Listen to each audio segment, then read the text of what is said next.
दुपार झाली होती, खूप भूक लागली होती. अजूनही स्वयंपाक बनवायचा पत्ता नव्हता. त्यामुळे मी ठरवलं, की काहीही झालं तरी आता बाहेर जायचं, चीट डे करायचा आणि मस्त चटपटीत, चमचमीत असं काहीतरी खायचं. आणि काय खायचं हे ठरवलं, फायनल झालं आणि मग मी ऑर्डर केलं सोया चाप मसाला विथ तंदुरी रोटी.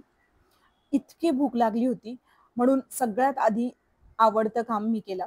त्यात लिंबू पिळला आणि शूट करायचं राहिलं आणि आधीच जेवायला सुरुवात केली. मग माझ्या लक्षात आलं, की "अरे यार! शूट करायचं राहिलंय."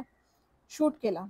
खरंच सांगते. जशी मला टेस्ट हवी होती, तशी मला टेस्ट मिळाली आणि असं झालं, की बरं झालं मी बाहेर आले. त्यासोबत मी ऑर्डर केला होता सिंगापुरी राईस विथ मंचुरियन ग्रेव्ही आणि इतकं कमाल असं पोटभर जेवण झालेलं आहे आणि आज रोजच्या हेल्दी डाएटला ब्रेक दिला आणि खरंच मला खूप छान वाटलं. डाएटही महत्वाचं आहे, पण स्वतःचा आत्मा तृप्त करणं हे त्याहूनही जास्त महत्वाचं आहे. तर असा होता माझा आजचा चीट डे, जो मी बाहेर जाऊन जेवण केलं आणि स्वतःचा आत्मा तृप्त केला. तर कसं वाटला तुम्हाला माझा मिनी ब्लॉग? आवडला असेल तर लाईक करा, शेअर करा, कमेंट करा. Love you all. Take care.